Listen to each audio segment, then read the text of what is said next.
Terlanjur mengandung benih CEO. Bab 057. Mami Laura kembali tertunduk. Apa tidak ada opsi lain? Ganti rugi, misalnya. Ujar Papi Kaanu memberi tawaran. Dengan apa Anda mampu mengganti harga diri keluarga kami yang sudah kalian injak? Tanya Cakrawala sambil menatap Mami Laura dan Aditya bergantian. Cak. Aditya menyela namun Papi Kaanu langsung menaikkan tangannya sebagai isyarat agar Adit diam. Kamu minta apa? Tanya Papi Kaanu. Uang, mobil, rumah, atau tanah? Pilih salah satu. Cakrawala terdiam sejenak sebelum bertanya balik, bagaimana kalau saya memberi penawaran yang jauh lebih menarik? Apa itu? Saya akan memberikan Anda uang, rumah, mobil, bahkan tanah jika Anda mampu membuat istri dan anak Anda meminta maaf kepada adik saya. Tidak perlu sampai berlutut. Kami bukan keluarga gila hormat semacam itu. Cukup sampaikan kalimat permintaan maaf kalian dengan tulus, maka masalah selesai. Kurang ajar. Kamu meremehkan harga diri saya. Papi Kaanu kini terpancing emosi. Tak terima dengan penawaran Cakra yang seolah menganggapnya sebagai pria yang tak mampu membeli semua yang ditawarkan Cakra. Anda yang sejak tadi meremehkan harga diri keluarga saya, Tuan Kaanu yang terhormat. Bukankah saya hanya mengikuti permainan Anda? Anda menawarkan harta dunia, maka saya pun melakukan hal yang sama. Di mana letak saya meremehkan harga diri Anda? Mata Cakrawala memicing tajam menatap ayah tiri Aditya tersebut. 2 security dan 3 bodyguard di rumah ini mampu saya lumpuhkan hanya dalam hitungan menit seorang diri. Tentu melumpuhkan pria tua seperti Anda akan jauh lebih mudah dari 5 orang tadi. Jadi, berhenti bermain-main dengan kedudukan dan kekayaan yang Anda miliki dengan saya. Seujung kuku pun, saya tidak tertarik. Cakra. Jangan ancam bokap gue kayak gitu. Cetus Adit keberatan akan tingkah Cakrawala. Sementara, Papi Kaanu yang biasanya selalu tampak tenang dan tak pernah merasakan takut baru kali ini menatap mata yang benar-benar ingin membunuhnya. Ya, lelaki yang ada di hadapannya ini tidak main-main dengan kata-katanya. Cakrawala serius. Sangat serius. Papi Kaanu berdeham. Baiklah. Hanya permintaan maaf biasa, kan? Tanyanya memastikan. 35. Cakra mengangguk. Ya, tentu saja. Saya hanya ingin istri Anda dan juga anak Anda mengakui salahnya di hadapan adik saya. Aditya pun harus berjanji untuk tidak akan pernah menampakkan batang hidungnya di hadapan adik saya lagi. Loh, nggak bisa gitu dong, Cak. Gue sayang sama Zahira, protes Aditya gusar. Gue percayain adek gue ke Elo bukan buat diginiin, Dit. Geram Cakra menahan rasa kecewanya. Gue pikir gue udah kenal lo dengan sangat baik. Tapi, ternyata gue salah. Sikap lo buat gue benar-benar kecewa. Cakra, please kasih gue kesempatan buat buktiin kalau gue benar-benar cinta sama adek lo. Cukup Aditya. Bentak Papi Kaanu geram. Ada Marela di sini. Adik saya bukan perebut tunangan orang, Pak Kaanu yang terhormat. Adik saya perempuan baik-baik. Dia kami didik dengan moral dan etika sedari kecil. Tak pernah kami ajarkan dia untuk menjadi perebut yang bukan miliknya. Meski tumbuh tanpa didikan orang tua, saya bisa menjamin bahwa adik saya manusia yang bermoral. Dia tak akan mungkin membiarkan Aditya mengetuk pintu hatinya andai sejak awal dia tahu status Adit. Cakra menatap tunangan Adit yang berdiri di belakang Papi Kaanu. Mbak tenang saja. Ini hanya salah paham. Adik saya tidak mungkin merebut tunangan Mbak karena dia pun sudah kami jodohkan dengan seseorang. Dan, tentunya itu bukan Adit. Cakra. Aditya mendesis tak terima. Jauhi adik gue mulai sekarang. Dan, gue tunggu permintaan maaf dari lo dan nyokap lo di rumah gue. Selepas berbicara seperti itu, Cakra melangkah dengan kaki pincangnya keluar dari rumah megah bak istana milik keluarga Aditya. Air mata yang tertahan akhirnya keluar juga. Eta, tindakan Cakra sudah benar, kan? 36. Onti jangan nangis lagi, ya. Muka Onti jadi jelek kalau nangis terus. Kayak nenek sihir, tutur Baim dengan polosnya. Bocah lelaki itu berucap sambil mengelus wajah Zahira yang masih terlihat sembab. Zahira dan Aisyah tertawa mendengar penuturan bocah lelaki itu. Dia memang tak bohong. Tadi, Zahira memang terlihat seram karena maskaranya yang luntur ketika menangis. Iya, Onti janji gak akan nangis lagi kok, balas Zahira. Dipeluknya tubuh mungil yang berdiri di hadapannya itu. Mau minta sesuatu sama Onti, boleh? Tanya Baim dengan mata berkedip-kedip lucu. Apa? Tanya Zahira dengan mata menyipit. Nanti kalau Onti gajian, mau minta dibeliin robot-robotan yang baru ya. Bukannya Baim udah punya banyak. Ngapain minta dibeliin lagi? Celetuk sang bunda yang duduk di samping Ontinya.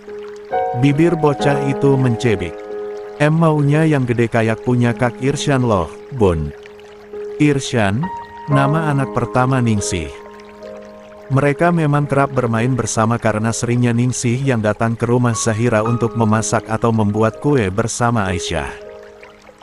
Kan, Bunda udah bilang tunggu sawah di kampung panen dulu, ujar Aisyah dengan nada yang lembut. Kelamaan, Bun. Makanya, mintanya sama Onti aja. Ini kan udah tanggal 29. Jadi, nggak lama lagi, pasti Onti gajian. Iya, kan Onti. Aisyah dan Zahira saling berpandangan dengan tatapan geli. Astaga! Siapa pula yang sudah memberitahu Baim mengenai hal seperti ini? Masa, masih bocah sudah paham kapan orang dewasa gajian? Tahu dari mana kalau Onti bentar lagi gajian? Dari Uncil Cakra, jawab Baim dengan polosnya. Bocah itu sedang asyik memainkan ujung jilbab bergo yang dikenakan sang Onti. Kata Uncil Cakra, mintanya sama Onti Zira aja. Pasti dikasih, imbuhnya. Cakra ini benar-benar biang kerok, geleng Aisyah seraya menepuk dahinya. Jadi, boleh kan Onti? Zahira mencium pipi Baim dengan gemas. Sakit yang awalnya ia rasa perlahan membaik berkat tingkah menggemaskan Baim. Lah bersyukur, di tengah cobaan seperti ini, keluarganya ada bersamanya. Boleh dong, sayang. Apa sih yang gak buat M-nya Onti? Baim bersorak gembira. Setelah itu, ia berlari masuk ke dalam kamar untuk pamer pada kakak-kakaknya. Jangan terlalu dimanjain, Ra. Sekali-kali, Kak. Lagian, aku kerja buat siapa kalau bukan buat keluarga? Jawab Zahira. Mumpung aku masih sendiri, kan? Imbuhnya. Tak berselang lama, terdengar suara mobil yang memasuki halaman. Aisyah dan Zahira gegas menuju keluar untuk menyambut kepulangan Cakra. Begitu turun dari mobil, Cakra langsung berjalan menghampiri Zahira. 37.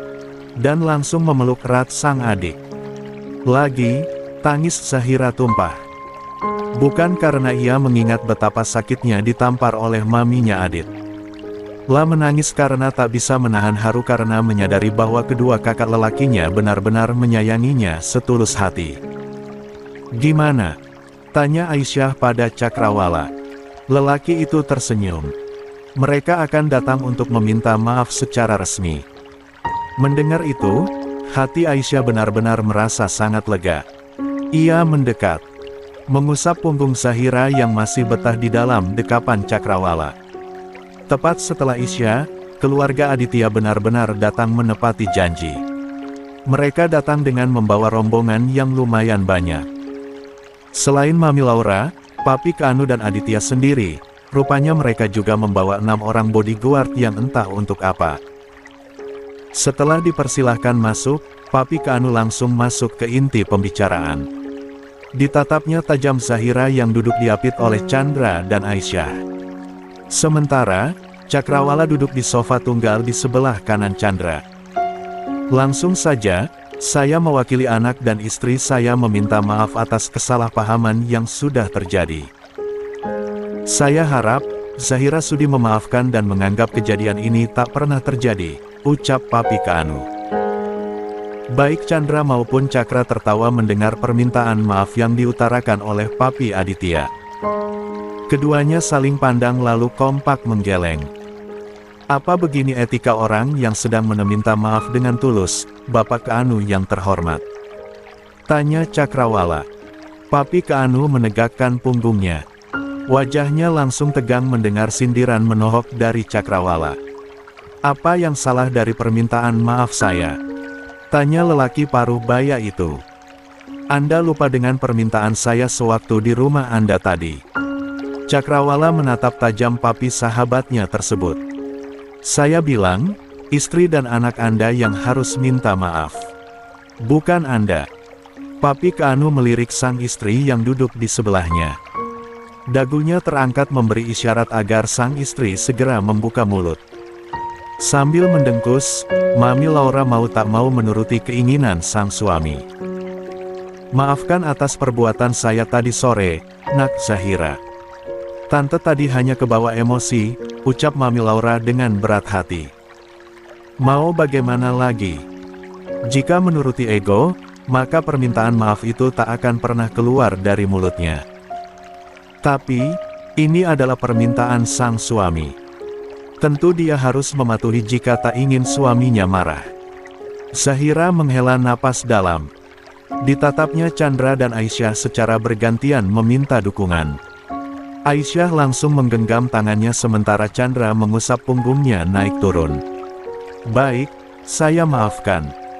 Saya pun meminta maaf jika memang saya telah menyinggung perasaan tante baik disengaja maupun tidak. Namun, saya tegaskan. Kalau saya benar-benar tidak tahu kalau Kak Adit ternyata sudah punya calon istri, ucap Zahira seraya melirik Aditya penuh kecewa. Aditya menunduk dalam. Hatinya benar-benar patah saat menyadari bahwa inilah akhir dari perjuangannya dalam mendapatkan Zahira. Dipaksa seperti apapun, keduanya mungkin memang tak bisa bersatu. Selain terhalang restu, Zahira juga tak mungkin mau merebut dirinya dari Marella. Ya, Adit sadar akan hal itu. 38. Makanya, sedari awal ia memilih berbohong karena tak mau semua yang terjadi hari ini akan benar-benar terwujud. Kak Adit, panggil dua Zahira. Aditya mendongak. Hyun bin Kw menyeka sudut matanya yang basah. Ya, Ra. Jawabnya lirih. Papi Kaanu langsung menoleh. Ia menatap nanar sang putra yang baru kali ini dilihatnya menatap seorang wanita dengan tatapan yang begitu dalam. Aku rasa, pertemanan kita cukup sampai di sini, kata Zahira dengan senyum getir. Aditya mengangguk. Ia menggigit bibir bawahnya demi menekan sakit yang luar biasa yang datang secara tiba-tiba. Sekali lagi, ia menyeka sudut matanya sebelum membalas senyuman Zahira. Maaf karena aku sudah memberi kamu rasa sakit, Ra. Padahal, aku tahu bahwa rasa sakit kamu yang dulu bahkan belum sepenuhnya sembuh.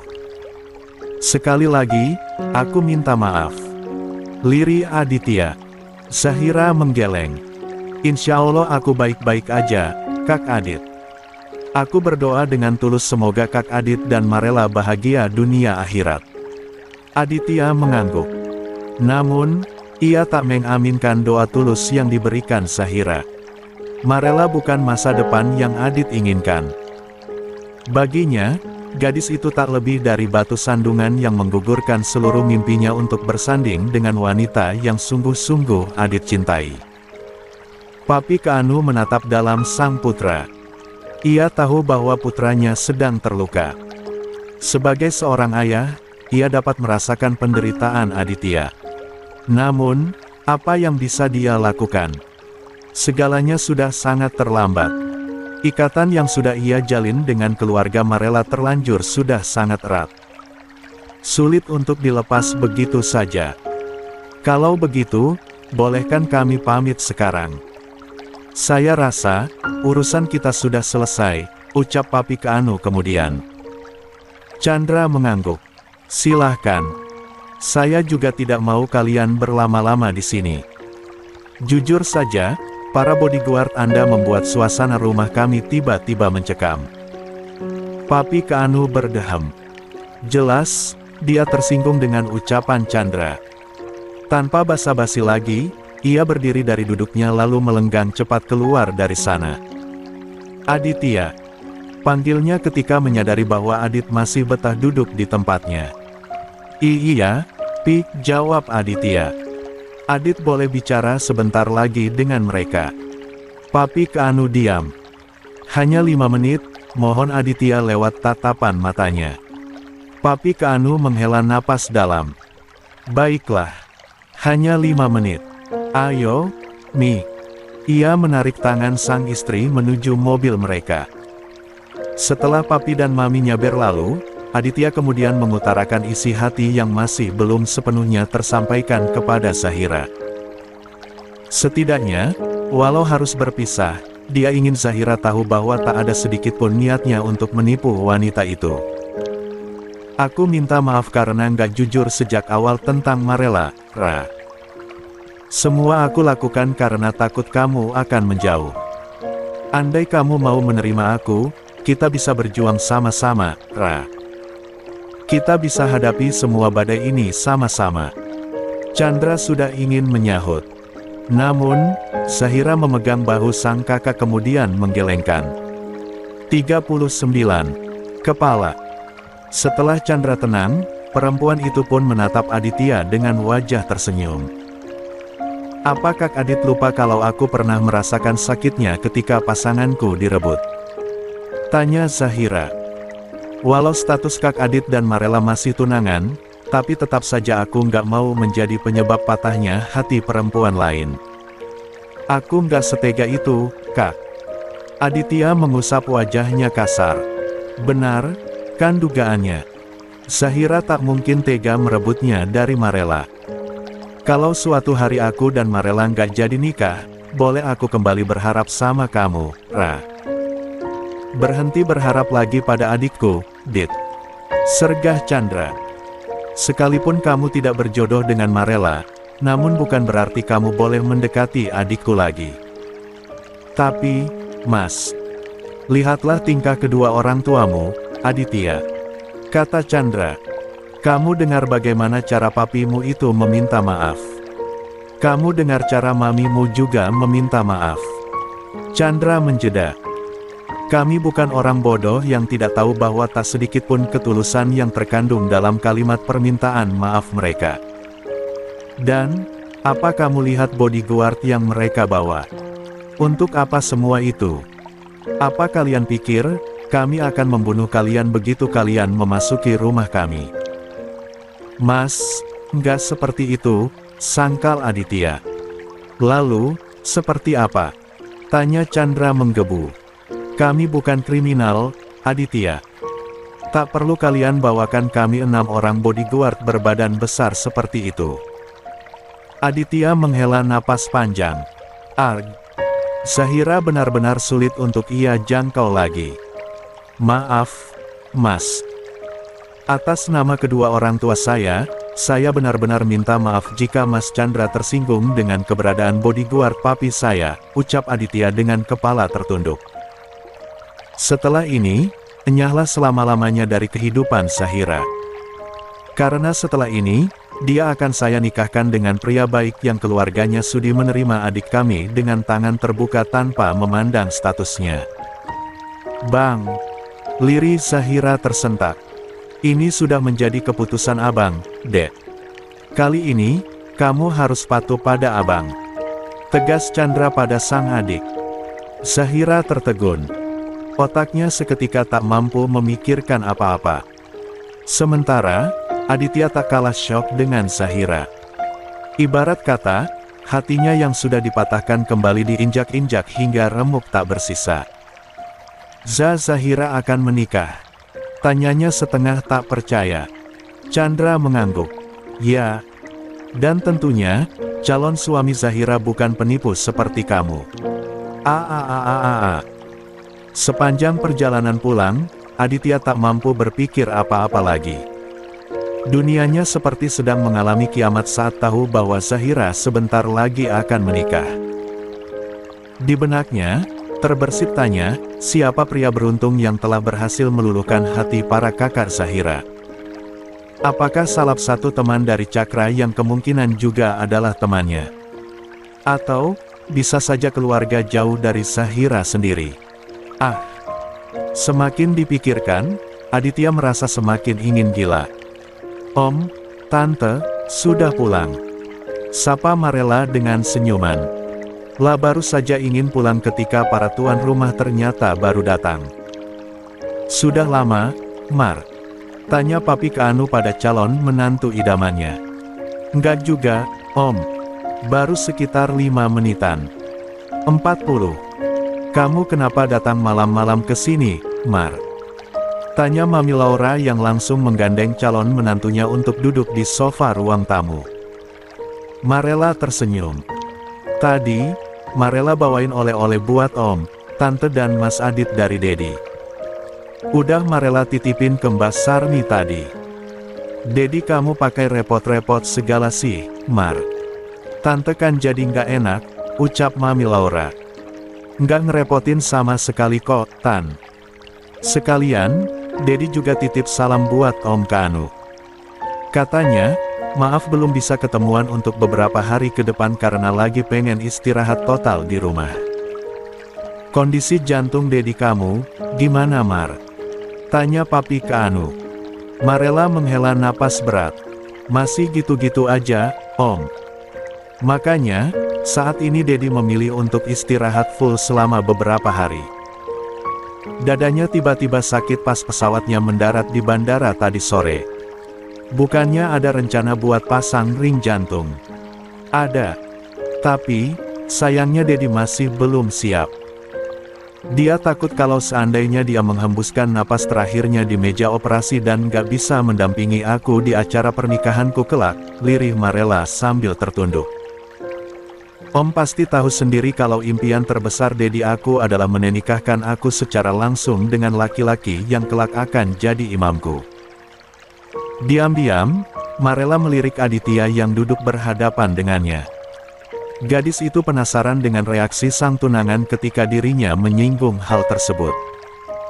Sesuai prediksi Marella, Aditya tampak tak suka dengan perkataannya barusan. Kamu benar-benar nggak menginginkan aku ya, Dit? Sayangnya, pertanyaan itu belum bisa Marella sampaikan langsung kepada yang bersangkutan. Bisa pulang sendiri, kan? Ketus Aditya ketika mereka tiba di pintu depan. Tadi, Papi Keanu memintanya untuk mengantar Marella pulang. Jadi cewek nggak usah manja, imbuhnya. Marella menghela napas. Bisa kok. Kamu tenang aja. Aku nggak akan pernah repotin kamu sampai kapanpun. Baguslah. Jadi cewek memang harus tahu diri. Marella tertawa tanpa suara. Lama-lama, bicara Aditya semakin tidak mengenakan di telinganya. Salahku sama kamu apa sih, Dit? Tanya Marella. Kenapa kamu jadi sebenci ini sama aku, hah? Salah kamu itu karena kamu udah berani masuk ke dalam kehidupan aku dan merecoki semua kebahagiaan yang sudah aku rancang bersama Zahira. Papi kamu yang mengajukan rencana perjodohan ini lebih dulu. Bukan keluarga aku. Harusnya kamu bisa nolak, kan? Marella benar-benar tak percaya dengan apa yang dikatakan oleh Aditya. Kenapa lelaki itu seolah-olah hendak melemparkan segala kesalahan kepadanya. Bahkan, Marella pulang dari luar negeri baru beberapa hari. Mana dia tahu kalau ternyata Aditya sedang suka pada seorang perempuan. Lagi pula, bukankah pertunangan mereka sudah berlangsung lama? Kamu nggak dengar kondisi Dediku lagi kayak apa? Tanya Marella dengan nada sedikit tinggi. Andai Dedi nggak sakit, aku juga nggak akan manut aja saat dijodohkan sama lelaki modelan kayak kamu. Hei Aditya Sebastian. Marella menjentikkan jarinya di depan wajah Aditya. Kamu gak sesempurna itu untuk aku bucinin. Ngerti? Puas meluapkan isi hatinya, Marella langsung berjalan cepat menuju ke tempat di mana mobil Ferrari 41 merahnya sedang terparkir manis. La menyalakan mesin supercar tersebut lalu melaju dengan kecepatan tinggi meninggalkan istana keluarga Sebastian dan juga Aditya yang masih berusaha mencerna bahwa yang memarahinya barusan adalah benar Marella yang biasanya ia dengar begitu lembut dalam bertutur kata. 42. Mar, sudah pulang. Langkah cepat Marella yang baru menginjak anak tangga kedua untuk naik ke atas kamarnya sontak terhenti karena teguran itu. Dilihatnya sang Dedi muncul dari arah dapur dengan berjalan menggunakan bantuan tongkat kayu estetiknya. Ya, usia Dedi Marella memang sudah nyaris menyentuh angka 68 tahun. Usia yang sudah cukup tua namun masih berperan sebagai tulang punggung keluarga kecil mereka. "Dat, belum tidur?"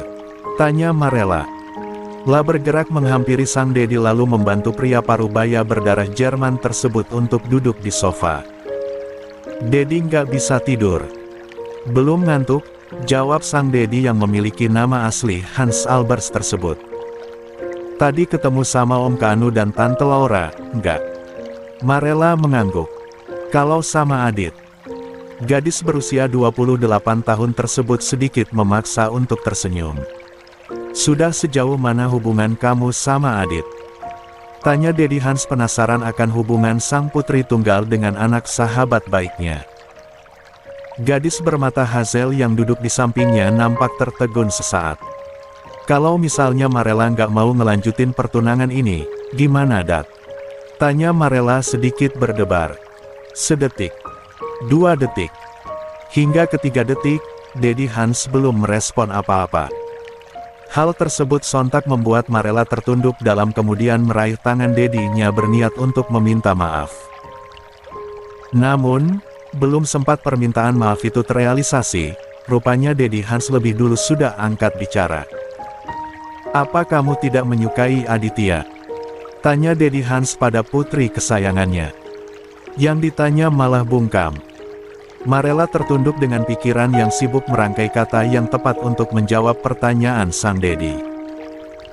Marella tahu bahwa setiap kata yang keluar dari mulutnya tak boleh menyinggung sedikitpun perasaan sang Dedi apalagi membuatnya sampai kepikiran. Kondisi jantung Dedi Hans yang tak stabil tentu menjadi pertimbangan paling dasar bagi Marella dalam menentukan jawaban yang pas. "Jujur saja pada Dedi, Mar. Just tell me the truth," ucap Dedi Hans sembari mengelus punggung tangan putrinya. "Kalau seandainya Mar bilang kalau Mar belum sepenuhnya yakin sama Aditya, gimana Dat?" Dedi Hans menghela napas panjang. "Apa yang membuatmu tidak yakin dengan Adit, Mar?" Sejauh yang Dedi tahu, dia pria yang baik dan bertanggung jawab. Ingin rasanya Marella membeberkan sifat asli Aditya jika berhadapan berdua saja dengannya. Namun, hal itu tak mungkin ia lakukan mengingat kondisi Dedinya saat ini yang masih belum memungkinkan untuk diajak berkompromi mengenai masalah yang berat-berat. Marella tak mau kondisi kesehatan sang Dedi semakin menurun. Apalagi, sudah jelas Dedi Hans akan marah besar jika tahu putri semata wayangnya diperlakukan kasar oleh Aditya. 43. Boleh Mar meminta rencana pernikahan kami diundur dulu? Setidaknya, sampai Mar dan Aditya benar-benar sudah yakin akan satu sama lain, pinta Marella mengiba pada sang Dedi. "Why?" tanya Dedi Hans sedikit keberatan. "Kamu tahu, waktu Dedi mungkin gak akan lama lagi. Dan, satu-satunya hal yang ingin Dedi lakukan di sisa terakhir hidup Dedi hanya menikahkan kamu dengan pria yang tepat, Mar. Dengan pria yang Dedi yakin akan mencintai dan menjaga kamu lebih dari yang Dedi lakukan selama ini." Demi apapun. Dada Marella benar-benar sesak mendengar harapan tulus dari pria yang menjadi cinta pertamanya tersebut. Ingin rasanya ia menangis. Namun, desakan air mata itu ia tahan sekuat tenaga. Apa Dedi yakin kalau Aditya orangnya? Marella menatap manik mata sang Dedi penuh arti. La berharap, Dedinya mampu menyelami arti yang tersirat di sepasang mata Hazelnya yang berkaca tanpa perlu ia mengungkapkan dengan kata-kata. Adit melakukan sesuatu yang membuat kamu akhirnya ragu, Mar. Tanya Dedi Hans lirih. Marella membuang pandangan. La tak perlu menjawab karena Marella tahu bahwa Dedinya pasti sudah mampu menebak apa jawabannya. Baiklah. Putus Dedi Hans. Pernikahan kalian akan Dedi usahakan untuk diundur.